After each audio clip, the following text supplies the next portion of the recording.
Et pourtant, c'est une folie. Et c'est cette folie qui nous garde encore en vie. S'il n'y avait pas cette folie, nous ne serions même pas ici. Mais grâce à cette folie, nous sommes ici. Amen. Gloire au nom de Dieu. Et Dieu a voulu que d'autres d'entre vous rentrent dans cette folie. Amen. Gloire au nom de Jésus-Christ. Vous pouvez vous asseoir au nom de Jésus-Christ. Amen. Gloire au nom de Jésus-Christ. Maintenant, nous voulons juste les parler pour peu de mots. Nous n'avons pas vraiment couleur. Mais il dit la puissance de la croix. La puissance de la croix peut faire beaucoup de choses. Comme elle a déjà fait beaucoup de choses. Mais elle peut continuer encore à faire des choses. Amen. Mais pourvu que tu crois que c'est une puissance. Et nous ne voulons pas que tu crois, parce que la Bible dit, il veut parler de la puissance de la croix, parce que c'est une puissance pour ceux qui sont sauvés. Si tu veux être sauvé aujourd'hui, tu peux avoir cette puissance. Et encore pour les autres qui sont péris, qui ne sont pas encore sauvés. Et la Bible dit c'est une folie. Mais je veux dire, et c'est bon, alléluia, de changer cette folie en une puissance. Il y a une folie, mais dans cette folie, tu peux trouver une puissance. Waouh! Une folie. Mais tu peux trouver quand même une puissance de cette folie. Et c'est bon. Et je comprends pourquoi Paul me dit, je les prends de cette folie.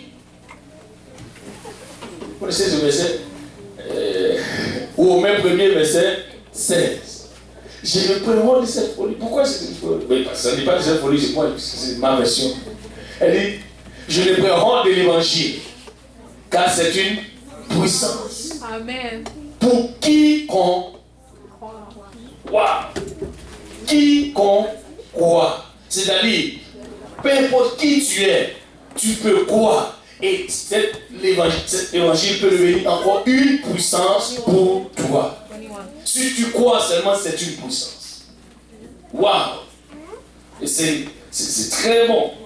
Je ne sais pas si j'ai le temps de courir un peu la Bible et de voir un peu en détail toutes ces choses. Maintenant, les signes distinctifs des chrétiens dans tous les pays, c'est la croix.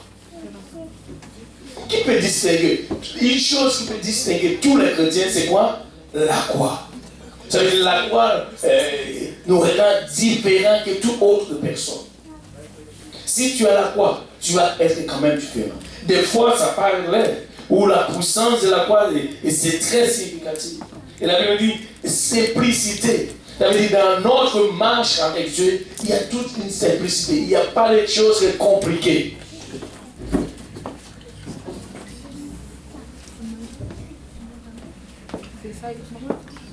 Maintenant, non pas avec la représentation de mort ou sur cette croix, mais la vérité c'est que l'agonie du Christ sur cette croix dura quelques heures, et les heures les plus importantes de toute l'histoire de l'humanité.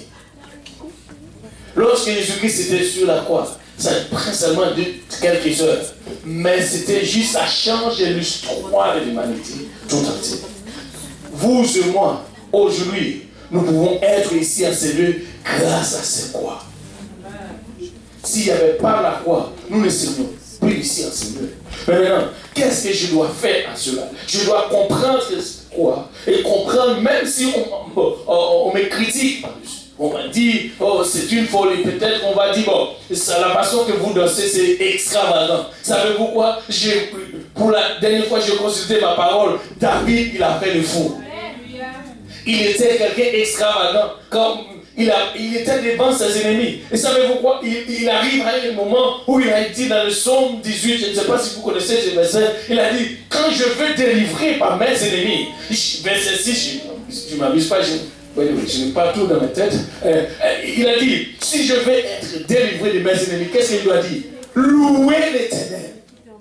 Tout ce, juste que cela peut me délivrer de tous mes ennemis. Waouh! C'est fort ça. Et lorsqu'il s'était présenté devant Abimelech ou devant le roi ou ses ennemis, la Bible dit il a fait le fou. Il était devenu au point qu'il a écrit Psaume 34. C'est là qu'il a écrit. Si tu regardes Psaume 34, Anyway, pourquoi est-ce qu'il est sorti de tout à l'heure? Ça, tu n'as pas l'habitude de revenir. Et ils sont 34. Regarde. De David, lorsqu'il contrefit l'insensé en présence d'Abimelech. Il était comme un insensé. Vous savez, le mot insensé, ça veut dire faux. Alléluia. Et là, qu'est-ce qu'il a fait? Il a dit, il était chassé par lui. Il dit, je bénirai l'Éternel en combien de temps? Waouh! Je bénirai l'Éternel en tout temps et sa louange sera dans ma bouche de temps en temps. Quelques.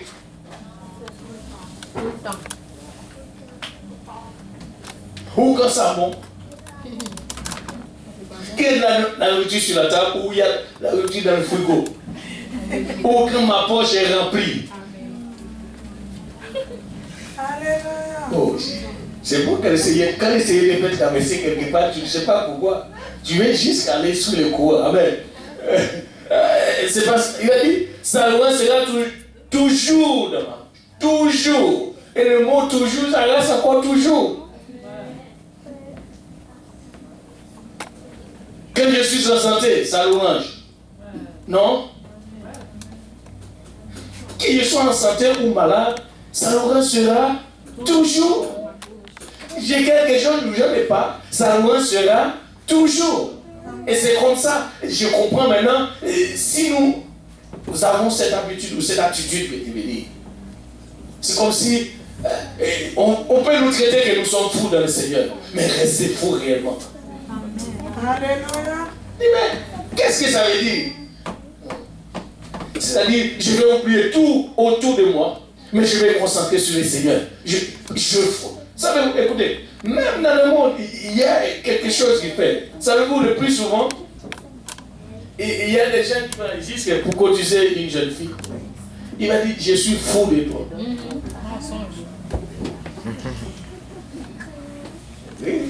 Anyway, pas une fille, je ne vais pas exposer les liens pour dire si quelqu'un a déjà entendu cette parole. Oui, je suis fou. Mais peut-être, je ne sais pas si quel fou, si c'est fou. Mais il y a une réalité de ces fous ici. Je veux juste comprendre David, comme la Bible dit, savez-vous quoi, il y a une bonne réalité dans ces mots. Parce que la Bible dit, c'est une folie, la prédication de la croix. C'est une folie. C'est-à-dire, quand tu commences à prêcher de la croix, et ce n'est pas une coïncidence, tu peux voir le cheminement ou le contraste, ou je peux dire, c'est très significatif comme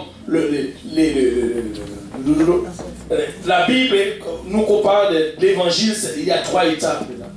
Et ces 3 étapes comparent littéralement à la croix. À la croix, la Bible dit, à la croix, Jésus-Christ, il est mort, mais on ne l'a pas gardé sur la croix, mais on l'a enterré. Après sa mort. Et après sa mort, enterré, mais il ne reste pas encore dans le tombeau. Il est ressuscité. Et tu peux voir ces 3 étapes aussi, nous pouvons l'appliquer dans notre vie par l'évangile. Oh, sans l'évangile, oh, alléluia. Pour nous battre nos mains pour l'évangile. Parce que, alléluia, c'est puissant. Et aujourd'hui, même si des fois nous ne réalisons même pas la parole de Dieu, quand la Bible dit c'est une puissance pour nous, nous devons considérer cela comme vraiment une puissance. Amen. Ouf. Alléluia. La vérité, c'est que l'agonie du Christ sur cette croix dura quelques heures. Et c'était vraiment une vérité fondamentale. Mais qu'est-ce que cela a fait? Alléluia. Après quelques heures, la Bible dit, il a triomphé sur le péché, sur la mort. Juste quelques heures. Et ce sont quelques heures, des heures plus importantes dans toute l'histoire de l'humanité. Et les disciples retrouvent notre bien-aimé Seigneur vivant, parlant, marchant, mangeant avec eux, et ils voient aussi s'élever sous les yeux, et sur les nuées pour s'asseoir à la droite de Dieu. Et c'est pourquoi nous pouvons juste comprendre cela quand Paul dit la prédication de la croix est une folie pour ceux qui périssent, mais une puissance pour ceux qui sont sauvés. Ou pour nous qui sommes sauvés. Savez-vous, il y a une chose. Le diable ne voulait pas que Jésus-Christ meure sur la croix.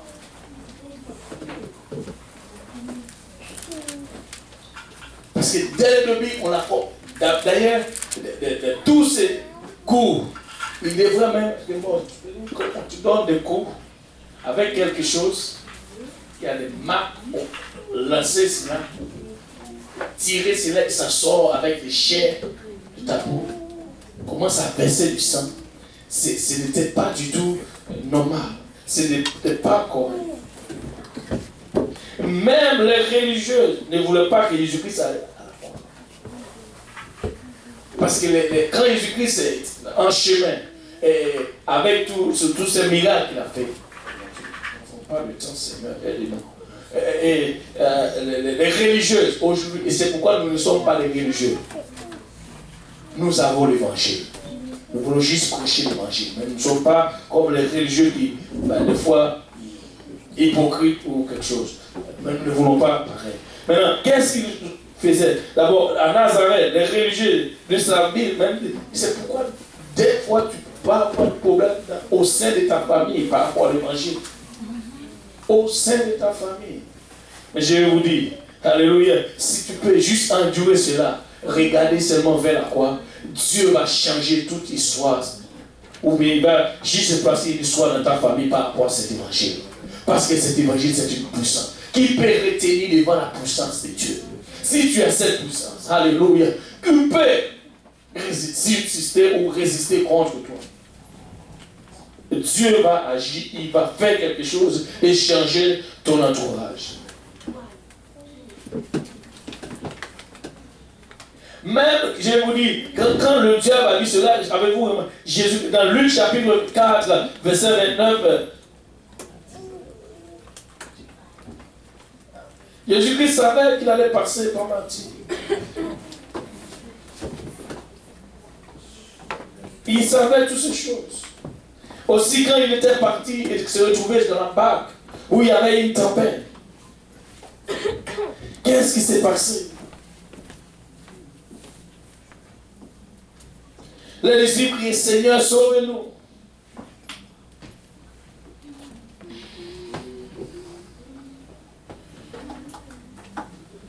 Verset 29.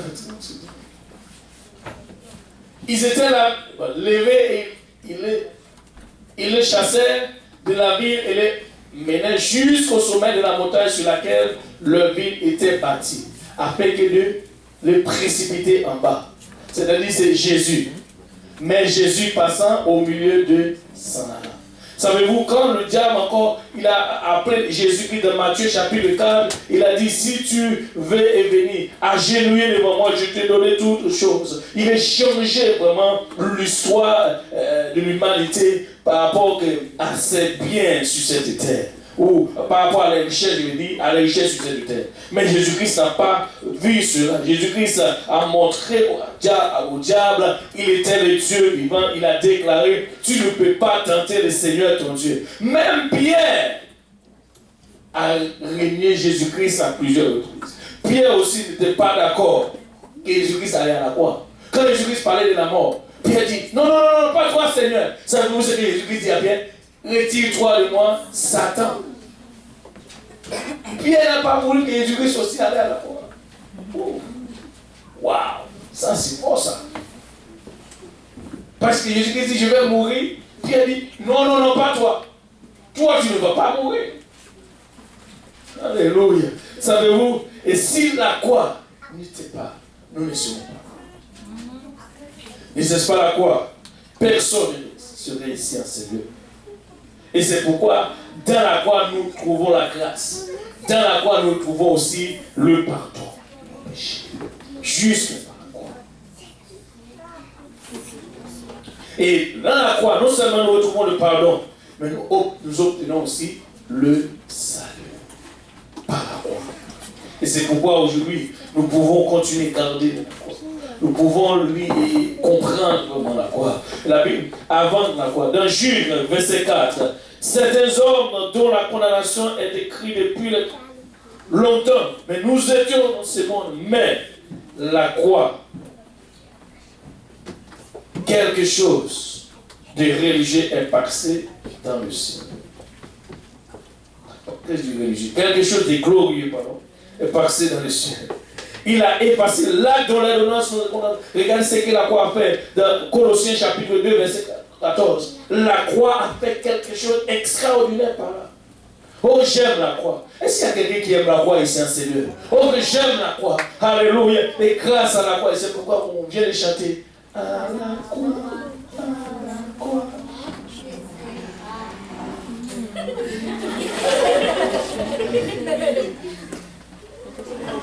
Regardez ce qu'il a fait à la croix.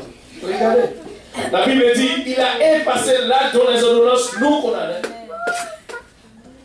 Et qui subsistait contre nous, il l'a détruit en l'éclouant à la croix. Cet acte reste encore contre nous. C'est-à-dire, tout autant que tu ne donnes pas ta vie, même lorsque tu donnes ta vie au Seigneur Jésus-Christ, il y a une chose que tu dois faire, tu dois continuellement regarder vers la croix. Sinon, c'est genre de actes ou notre ordonnance, ou les choses de nos parents vont nous suivre partout. Mais gloire à Dieu, alléluia, si nous regardons vers la croix, nous allons dire, alléluia, il a déclaré, il a dit une chose, tout est accompli. C'était là à la croix. Oh, pouvons-nous battre nos mains pour la croix, alléluia, merci à notre Seigneur Jésus-Christ, à la croix, oh j'aime la croix. Et on nous a donné une histoire, quelqu'un qui veut Jésus sans la croix. Il est passé quelque part, là où il y a des gens qui portent le portrait de Jésus-Christ, où il a vu une croix, mais il y avait une portrait de Jésus-Christ sur cette croix. Il a fait de sorte, il a enlevé la photo de Jésus-Christ, mais il a laissé la croix. Écoutez, si tu veux Jésus-Christ, tu dois embrasser la croix. Tu ne peux pas prendre Jésus sans la croix. Mais qu'est-ce que la croix veut dire pour nous aujourd'hui? Ça, c'est notre cas. Qu'est-ce que la croix veut dire pour nous aujourd'hui? Parce qu'à la croix, nous pouvons voir la souffrance de tout ce que Jésus-Christ lui-même il a enduré. Aujourd'hui, dans notre marche avec Jésus-Christ, nous allons endurer quelque chose. Savez-vous, avant même la croix, il a laissé une parole célèbre qu'on peut lire dans Jean, chapitre 16, je crois, verset 33. Il dit, vous aurez des tribulations. Vous aurez. Vous n'aimez pas. Moi, écoute, il y a deux sortes de tribulations. Il y a une autre tribulation qu'on appelle la 7 heures de tribulation ou la grande tribulation. Moi, c'est mieux que je passe à travers ces tribulations de ce monde. Alors que dit Jésus, je vais continuer à marcher avec lui et suivre. Même si le monde, il a dit, dans notre tribulation dans le monde, prenez courage, j'ai vaincu. Mais, si nous ne prenons pas courage, maintenant nous allons faire une autre chose. Alors, dit Seigneur, reste avec votre tribulation. Moi, je vais attendre une tribulation qui va venir après. Ça serait vraiment plus grave. Parce qu'après la tribulation qui va venir après, tu auras pour récompense l'enfer éternel. Mais si tu veux ou si tu veux coopérer avec cette tribulation pour ce moment, tu vas obtenir la vie éternelle. Qui vient voir la vie éternelle, Seigneur. Alléluia. Merci, Seigneur. Et nous devons vraiment. Il y a plein de choses, mais c'est juste qu'il nous manque vraiment du temps. On va revenir dans notre passage, le passage que nous avons lu. Maintenant, dans le verset, regardez ce que nous faisons. Dans le verset 23, dans 1 Corinthiens chapitre 1, verset 23-24. Et c'est ce que nous prêchons. Nous n'allons pas prêcher une autre chose. Nous voulons prêcher seulement Christ et Christ crucifié. Et ça, c'est notre appel, c'est notre responsabilité. Lorsque Jésus-Christ a dit, allez par tout le monde et prêchez la bonne nouvelle. Quelle bonne nouvelle nous allons prêcher? Christ et Christ crucifié. Oh, alléluia. C'est ça notre responsabilité au verset 23. Nous prêchons Christ, Christ crucifié. Et scandale pour les Juifs et folie pour tous les païens. Wow! Et scandale et folie. C'est-à-dire, ce que nous sommes en train de prêcher, ça ne fait pas de sens. Oui, ça ne fait pas de sens. Mais je vais vous dire, alléluia, si tu veux avoir la vie éternelle, ça va faire de sens pour toi.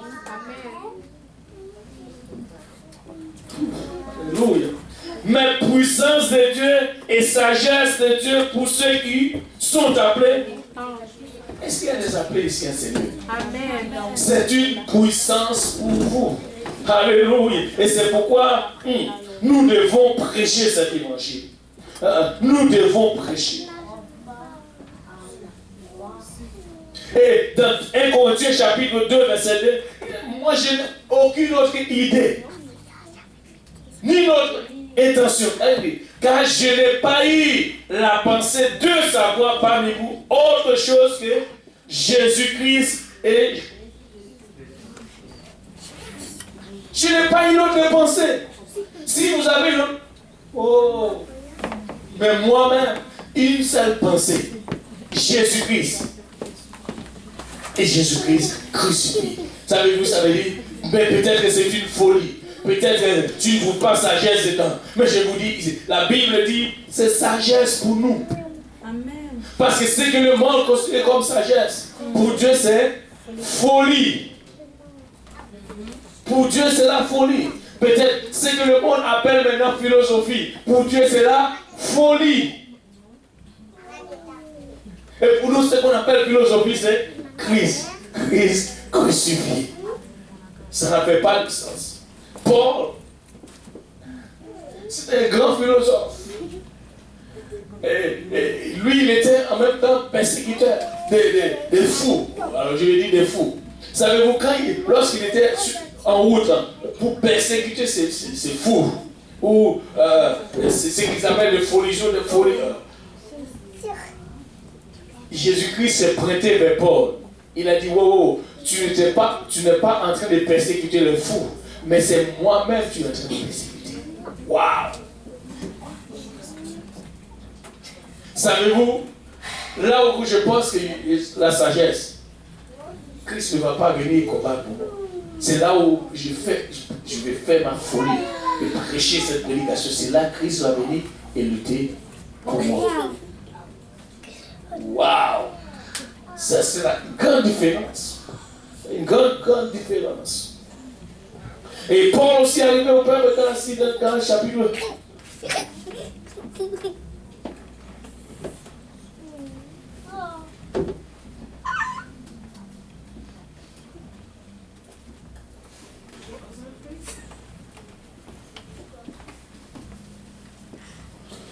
Regardons dans Galates chapitre 6 à partir. Bon, on va parler tous ces versets. Oh, là est arrivé. Oh, est-ce qu'ils sont en train déjà de préparer? C'est fini déjà. Vous pouvez commencer à amener des choses, on va finir plutôt. Paul, il a dit ceci. Tous ceux qui veulent, dans le chapitre 6, verset 12 à 14, tous ceux qui veulent se rendre agréables selon la chair, vous contraire à vous faire circoncis, uniquement afin de n'être pas persécuté pour la croix de Christ. Maintenant, savez-vous, il y a une chose. Il y en a qui disent, ok, on veut le faire circoncis pour n'être pas persécuté pour la croix de Christ. C'est-à-dire, remarquez cela, nous devons être persécutés pour la croix de Christ. Maintenant, car les circoncis eux-mêmes n'observent point la loi, mais ils veulent que vous soyez circoncis pour se glorifier dans votre chair. Pour ce qui me concerne, loin de moi la pensée de me glorifier d'autre chose que waouh, Qu'est-ce que je dois glorifier aujourd'hui? La croix. La croix. Pourquoi est-ce qu'on veut juste vous amener ici? La croix, c'est une bonne chose. Même quand, peut-être, vous regardez la croix, si tu regardes pas Somme, alors je dis, Ésaïe 55, la croix, ou bien toutes ces choses que Jésus-Christ a subies, mais la Bible dit, par rapport à cela, il a enlevé péché beaucoup d'or. Et c'est grâce à la croix. Et pour ceux qui me concernent, c'est ce que Paul dit. Loin de moi la pensée de me glorifier d'autre chose que la croix de notre Seigneur Jésus-Christ. Par qui? Regardez une chose. Si quelqu'un peut dire, ça c'est quoi ce que nous pouvons garder, juste pour nous personnellement. Et Paul a déclaré, c'est-à-dire, pour ceux qui me concernent, loin de moi la pensée de me glorifier d'autre chose que la croix de notre Seigneur Jésus-Christ. Par qui le monde est crucifié pour moi, comme je le suis pour le monde. Waouh! En d'autres termes, je n'ai rien à voir à ce monde, parce que c'est déjà crucifié. Et moi aussi, ils voient que je suis crucifié pour eux. Par qui le monde est crucifié pour moi. Ça veut dire Jésus-Christ. Le monde l'a crucifié pour moi. Pour qui je le suis pour le monde. Le monde l'a crucifié pour moi, je suis d'accord. C'est Jésus. Mais aussi moi, je le suis pour le monde. C'est-à-dire, si on a un ordre de notre Seigneur Jésus-Christ, c'est qu'on a fait. Nous devons être en attente de ce que le monde va faire de nous. Parce qu'ils ont déjà fait cela à notre Seigneur Jésus. C'est-à-dire, ton apparence ne doit pas être pareil comme le monde. Tu ne dois pas commencer à regarder vers le monde pour ton standard ou, alléluia, c'est le modèle que tu dois avoir, ce n'est pas le monde. Le modèle, c'est Jésus. Amen. Amen. C'est Jésus. Et c'est pourquoi, parce que même nous voulons prêcher l'évangile dans 1 Corinthiens chapitre 15, et Paul il a prêché, il a dit, alléluia, et c'est une puissance l'évangile, je n'ai pas honte de le prêcher. Maintenant, quand il arrive à 1 Corinthiens chapitre 15, il a dit, je vais vous rappeler quelque chose, le frère. C'est quelque chose à ne pas oublier. Il y a des fois, nous avons tendance à oublier cette prédication. Paul a dit, non, loin de moi, cette pensée. Je ne veux pas me glorifier dans autre chose que de me glorifier dans la croix. C'est là où je... Alléluia. Il a dit, je vous rappelle, frère. Et quelqu'un dit, rappelle. Rappelle. Frère, l'évangile que je vous ai annoncé et que vous avez reçu. Est-ce qu'il y a quelqu'un qui a déjà reçu l'évangile? Dans lequel vous avez persévéré. Est-ce qu'il y a qui a persévéré? Je ne dis pas à l'autre père. Persévéré. Et par lesquels vous êtes sauvés. Vous ne pouvez pas être sauvé en dehors de l'évangile. Vous devez être sauvé par l'évangile. Oh. Si vous le... Maintenant, ça c'est encore une autre histoire. Il y en a qui disent, une fois sauvé, sauvé. Mais regarde ce passage. Si vous le retenez tel que je vous l'ai annoncé. Sauvé, sauvé. Il n'a pas ça. Ça n'existe pas.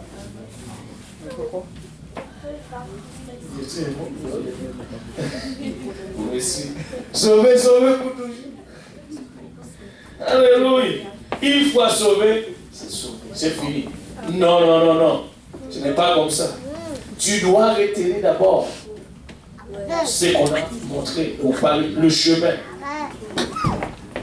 ou les conseils, ou les prescriptions. De même que quand le médecin te fait, il y a parfois un petit détail, une prescription, tu vas à la pharmacie, tu donnes la prescription. S'il y a quelque chose qu'ils n'ont pas, ils vont appeler quoi? Le médecin. Pour avoir toutes les informations complètes. C'est pareil. Mais après cela, on va te donner vraiment tout ce qui a rapport avec ta prescription. Maintenant, ne me dis pas, c'est pareil avec l'évangile. Tu dois obéir à tout, pas une partie. Ouh, alléluia. Je suis en train de voir cet évangile de l'autre façon. Pas une partie. Alléluia. Et c'est pourquoi Paul dit, par lesquels vous êtes sauvés, si vous le retenez tel que je vous l'ai annoncé, autrement, vous aurez cru en vain. Pourquoi est-ce que la Bible a mentionné ici autrement? C'est-à-dire qu'il y a un autre évangile que les gens dehors sont en train d'annoncer. Ne me dis pas, il n'y a pas un autre évangile. Mais moi, wow, je ne connais pas un autre. Je connais Christ et Christ crucifié. Et c'est là notre évangile. Regardez ce qu'il a dit. Il a dit, wow, alléluia, voici l'évangile. Je vous ai enseigné avant tout comme je l'avais aussi reçu. Que Christ est mort pour nos biens. Pour que nous sommes dans l'abondance. Pour que nous avons plus de richesses. C'est pas pourquoi Christ est mort. Wow. La vie éternelle. Christ est mort pour la bénédiction. Non. C'est pas pour cela. Ça fait partie. Alléluia. N'est-ce pas merveilleux? Toi, tu n'es même pas besoin de mourir. Pour toi, tu as du mal de mourir. Parce que la Bible nous demandait de mourir dans notre conception de façon de faire. Nous ne voulons pas. Jusqu'à présent, nous sommes en train de Seigneur, non. Non. Mais regardez, lui, il est venu mourir pour nos péchés. Savez-vous, nous avons des difficultés. Une chose que Dieu dit, lâche. Nous tenons déjà. Mais lui, il est venu, il n'est pas seulement, il est mort pour nos péchés, selon les Écritures. Et il n'est pas seulement mort. Regardez le 4e verset. Il a été enseveli.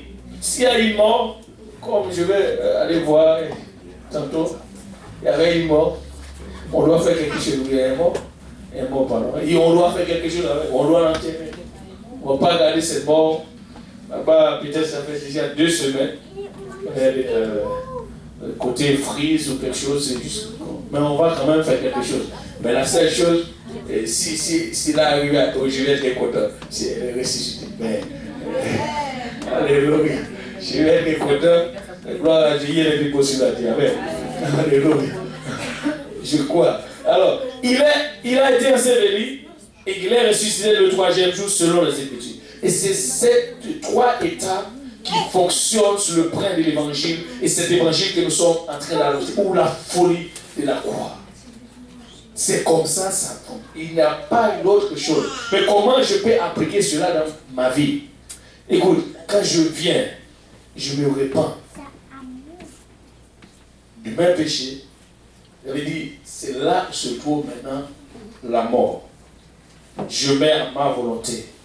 C'est là la repentance. Et c'est pourquoi, si tu regardes ce qui suit après cela, et c'est le concept où Paul, qu'est-ce qu'il dit? Pierre a dit dans Actes chapitre 2, verset 38.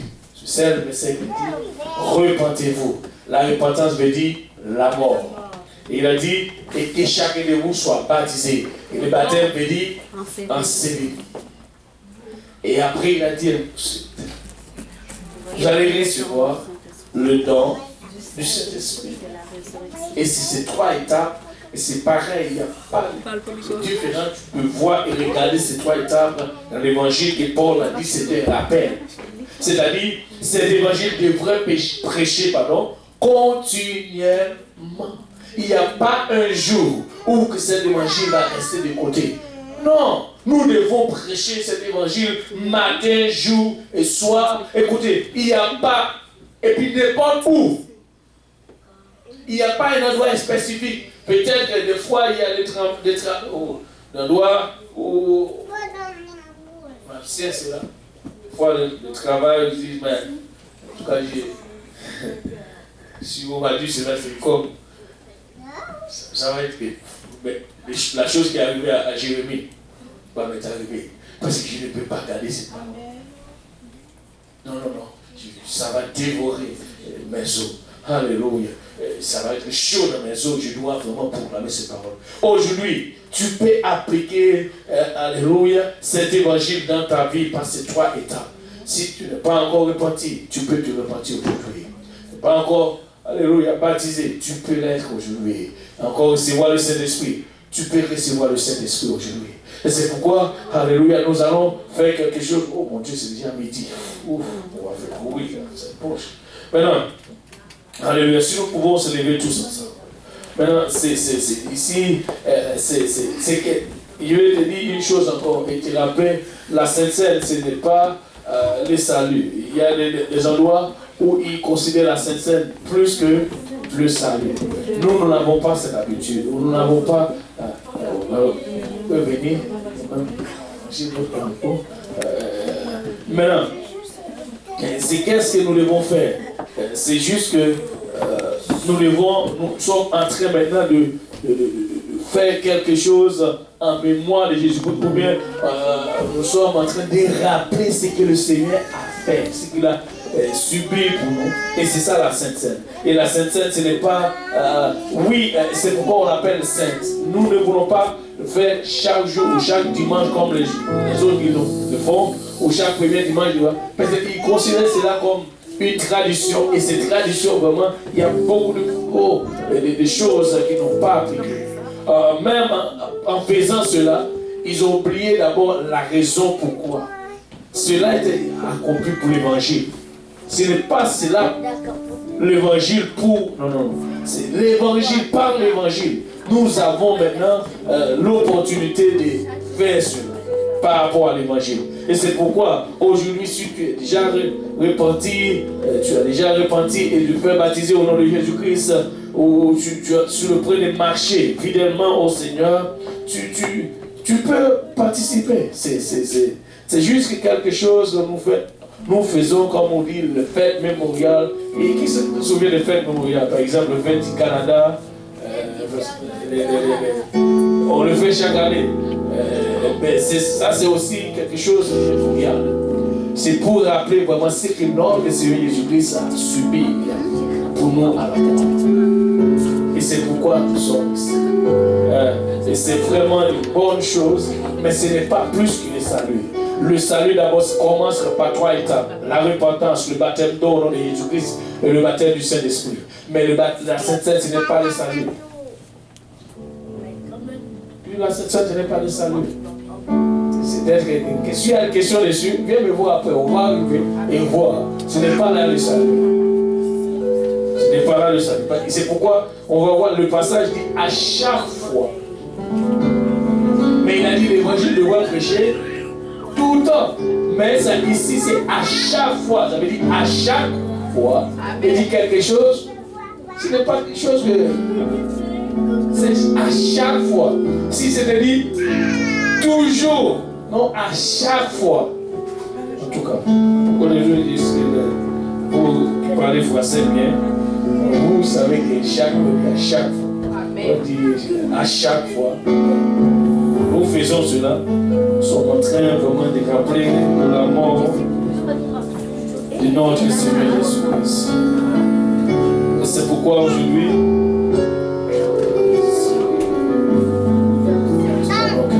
si ta vie t'intègre notre Seigneur Jésus-Christ, tu peux participer avec nous. Mais sache bien, c'est quelque chose de saint. On appelle la Sainte Seine. C'est les saints qui te réunissent ensemble en train de faire cela. Et c'est vraiment une chose sacrée. Nous voulons vraiment garder notre figure et comprendre vraiment le sacrement de ces choses. Nous ne voulons pas le faire juste pour que ça devienne une routine. Nous ne comprenons même pas ce que nous sommes en train de faire. C'est ça la Sainte Seine. Alléluia. Maintenant, pendant que nous sommes debout, comme je viens de dire ici, vous n'êtes pas encore repenti. Vous pouvez vous repentir aujourd'hui. Pas encore baptisé, vous pouvez être aujourd'hui. Parce que le Seigneur Jésus-Christ attend de toi. Il attend après toi. Il a déjà fait sa part, mais il attend aussi maintenant ta part. Fais aussi ta part. Amen. Et ce n'est pas, il n'y a pas de grande discussion. Tu peux juste comprendre cela, c'est juste 3 étapes. C'est clair. c'est clair. C'est la repentance, le baptême d'eau et le baptême du Saint-Esprit. C'est ça, trois étapes. Maintenant, après cela, tu dois continuer encore vivre pour le Seigneur. Il y en a qui disent qu'on va passer des gens pour mettre sur le banc, mais nous ne trouvons pas ce passage dans la Bible. La Bible dit baptiser et enseigner. La Bible ne dit pas enseigner et baptiser. Baptiser et enseigner. C'est le même verset pour la tradition. C'est Matthieu chapitre 28, verset 19. Il a dit, allez faire de toutes les nations des disciples, les baptisants et enseigner. Waouh! C'est dans la Bible. Ça ne dit pas vraiment enseigner et baptiser, mais baptiser et enseigner. Nous voulons toujours faire le contraire de ce que la Bible dit, mais ce n'est pas ça. Alléluia.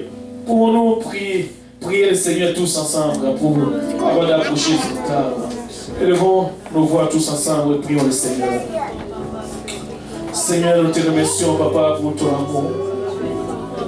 Nous te remercions, Papa, pour le sacrifice intime, pour le prix que tu as payé à la croix. Père, nous te remercions pour tout ce que tu as fait, Père. Alléluia, tu es notre Dieu. Tu es notre Seigneur, Papa. Il était possible à toi. Nous ne sommes pas là au hasard, Papa, mais nous sommes ici dans ta volonté, Père. Gardez-nous, Seigneur, encore une fois, Père, pour ce moment sacré, Papa. Nous ne voulons pas approcher de cette table, Seigneur Jésus-Christ, car tu as arraché cette table pour nous, Seigneur, mais nous voulons, Papa, que nos cœurs soient marqués. Papa, pardonne-nous, Seigneur Jésus-Christ, de tout ce que nous avons fait. Père, sanctifie-nous, Papa, il a chante encore une fois, Seigneur, pour ce repas. Bénis chacun de nous, Seigneur Jésus-Christ, Papa. Ceux qui sont malades, Papa, ils vont recevoir la guérison, Papa. Papa, il a chante s'il y a un problème quelconque, Papa, que c'est là, Papa. Trouver un remède, Papa, pour guérir le cœur, Papa, il a chante. Et permettre que ces gens, Papa, trouvent la grâce devant toi. Soit ton nom, Seigneur Jésus-Christ, Papa, nous te remercions, Papa, pour tout ce que tu as fait. Tu es le Seigneur, béni, Seigneur, sanctifié, Papa, sur les pas. Papa, bénis ton peuple et sanctifie-le, Seigneur Jésus-Christ, allons le Père. Pour avancer, Papa, pour prendre et participer, Seigneur Jésus-Christ, Papa.